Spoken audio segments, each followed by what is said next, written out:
Hello and welcome to my Christian fiction podcast, where I share stories with you. Right now, you're listening to Buried Secrets, written and read by Eunice Wilkie. Chapter 25 30th of November, 2022. Mysteries from the Wild podcast. Extract from Buried Secrets series, episode 18. Today, listeners, we're attending a funeral, and I warn you now, I might get a little philosophical. It's Archie Martin's funeral. I know you'll remember him. After all, he became a key figure in this Buried Secrets series.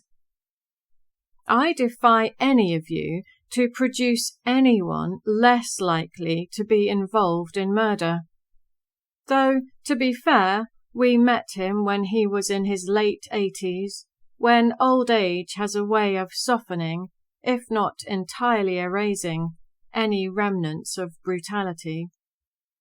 Although that hasn't yet happened with Murdo Vass.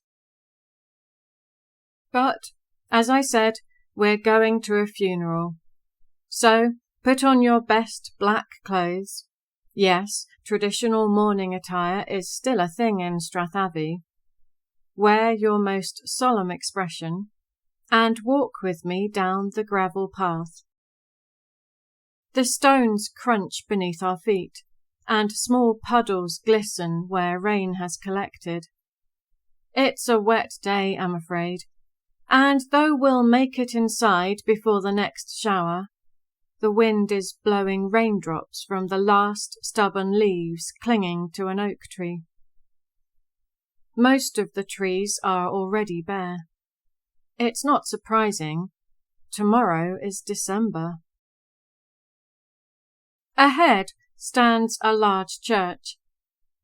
The original building dates back centuries and looks untouched by time, very much a typical Scottish church from the 1700s. Solid grey stone, narrow frosted glass windows evenly spaced around the rectangular structure, and a steeply pitched roof. Its timber double doors sit front and centre, with a belfry rising above them, but the bell is long gone. This was once a Church of Scotland branch, but now it's independent of a parent church, known simply as Strathavie Christian Church. Even from a distance, one thing is clear. This church isn't struggling like so many others. Its congregation is active, diverse, and thriving.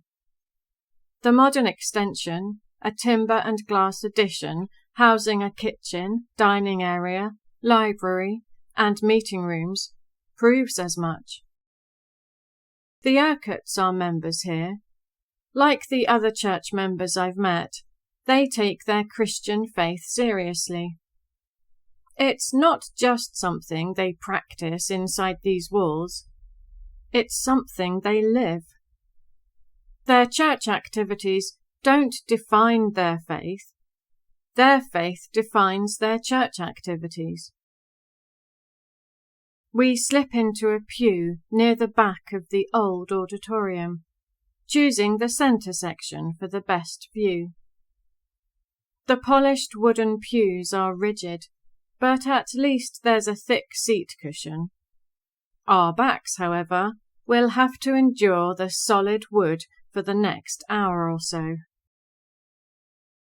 Everywhere I look, there's something to admire, if you like old buildings.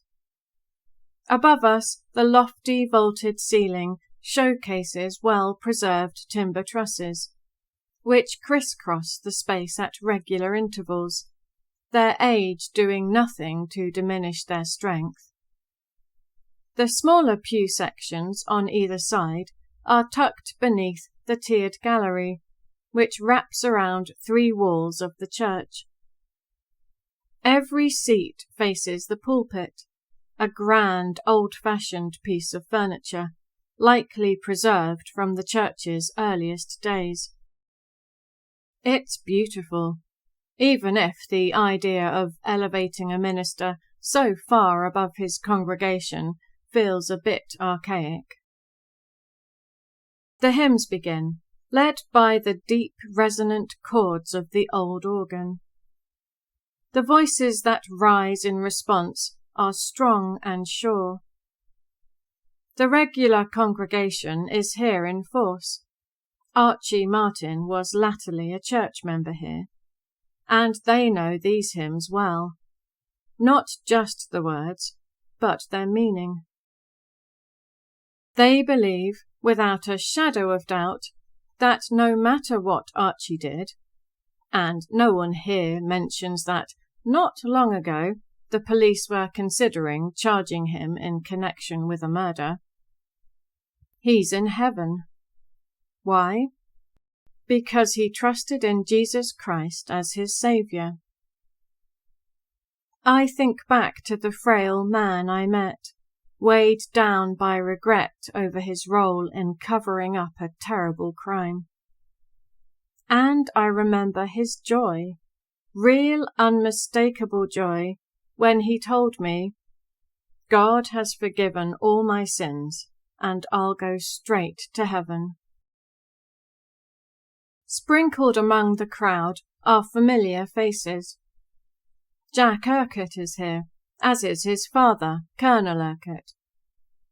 I can't help but think back to the last funeral they attended together, if it can even be called that. It was when Donald Urquhart's remains were laid to rest in the family mausoleum. The contrasts and comparisons, which I admit sounds like a school essay, strike me as oddly incongruous. And here's something strange, something that really stood out to me. If you think about it, this father and son are attending the funeral of a man who was involved in the murder of their uncle or great-uncle, or at least in covering it up. Not only that, but Archie Martin is spoken of as being in heaven, at home with the Lord, while nothing of the sort was said for Uncle Donald. In fact, no one said anything about him at all. I think only Christianity, of all the world's religions, offers this kind of complete and equal forgiveness to anyone who asks for it. You'll have to let me know what you think. After the service, when we mingle over refreshments, Sid and Edith Seagrave greet me like an old friend. Edith, I suspect, is slightly disappointed that her services are no longer required in the Buried Secrets mystery. She's still triumphant about being right about James Martin. In a stage whisper, Sid says, "There's no living with her now." He's leaning on a stick, while Edith expertly balances 2 plates stacked high with sandwiches, sausage rolls, and cake. I remember her previous remark about portion sizes being too small at funerals, but she won't be complaining today.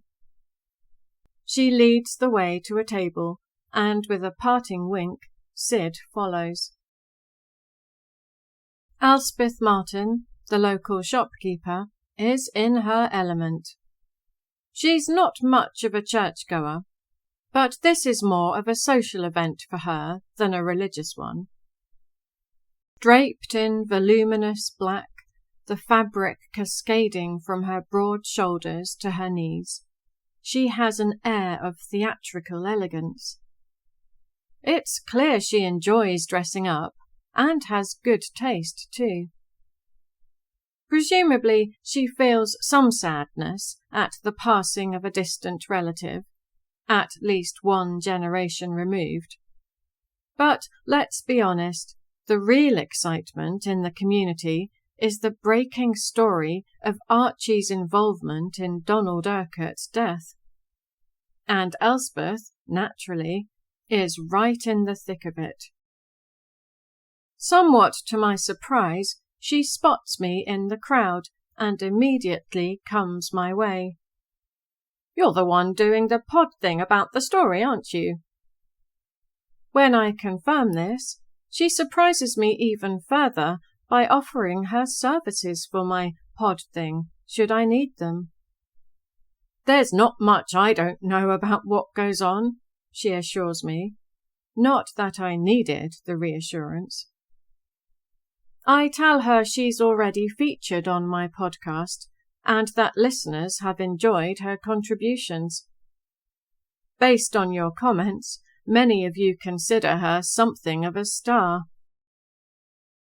She looks suspicious. I think she believes I'm involved in something important, something big, connected to the story that has the entire Strath buzzing. But she also seems convinced that no one outside Strathavie could possibly be interested. I'm not sure, dear listener, that she even believes you exist. Across the room, a slim woman and a stocky man have joined Edith and Sid in their corner. Bob and Kath Geddes, neighbours who live on the opposite side of the Martins from the Seagraves. I watch as Elspeth, billowing black drapes flowing dramatically, sails towards them and plonks herself down in the middle of the group. I wonder if she and Edith have ever discussed their opposing views on what happened to James Martin. Edith isn't the boastful type, but if she were, she could certainly tell Elspeth how wrong she was. Lovely Emily Wilson stops to chat with her neighbours. Instinctively, I glance around for the tall figure of Jack Urquhart. And, sure enough, there he is, eyes exactly where I'd guessed they'd be, following Emily. I'm no matchmaker, romance is not my area of expertise, but I can't help thinking these two would make a rather fine leading couple for Strathavie. Then I spot John Prentice, looking particularly dapper in a dark suit and black tie, one I don't think I've ever seen before. I wonder if it has a tiny animal or bird motif on it. I suspect Anna Urquhart is the reason he's lingering near the kitchen serving hatch. She's donned an apron and is busy helping serve refreshments, filling a fresh pot of tea. John, meanwhile, is lending support by casually propping up the hatch and distracting every younger woman in the vicinity, completely unaware of it, of course. Just as Anna seems determined to be completely unaware of his presence. I can't help but wonder what happened between those two. I grab a plate and help myself to sandwiches from the well-stocked buffet. As I mingle, John catches my eye. His raised brows tells me he's noticed my roaming gaze and suspects exactly what I'm up to. And he's right. I'm wondering about yet another mystery unfolding among the good folk of Strathavie.